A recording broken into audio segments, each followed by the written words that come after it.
ಹೊನ್ನಾವರ ತಾಲೂಕಿನ ಗೇರುಸೊಪ್ಪ ಸಮೀಪದ ಅಳ್ಳಂಕಿ ಘಾಟ್ ಪ್ರದೇಶದಲ್ಲಿ ಖಾಸಗಿ ಬಸ್ ಪಲ್ಟಿಯಾದ ಪರಿಣಾಮ ಹಲವು ಪ್ರಯಾಣಿಕರು ಗಾಯಗೊಂಡ ಘಟನೆ ನಡೆದಿದೆ.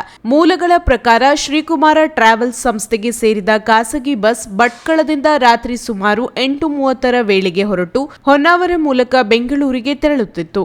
ಬಸ್ಸಿನಲ್ಲಿ ಸುಮಾರು 28 ಮಂದಿ ಪ್ರಯಾಣಿಸುತ್ತಿದ್ದರು ಎಂದು ತಿಳಿದುಬಂದಿದೆ.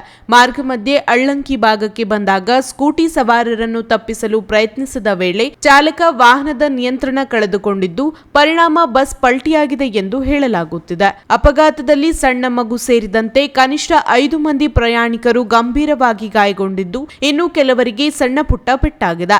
ಗಾಯಾಳುಗಳನ್ನು ಸ್ಥಳೀಯರು ತಕ್ಷಣವೇ ರಕ್ಷಣೆ ಕಾರ್ಯಾಚರಣೆ ನಡೆಸಿ ಹೊರತೆಗೆದು ಸಮೀಪದ ಹೊನ್ನಾವರ ಸರ್ಕಾರಿ ಆಸ್ಪತ್ರೆಗೆ ಸಾಗಿಸಲು ಸಹಕರಿಸಿದರು.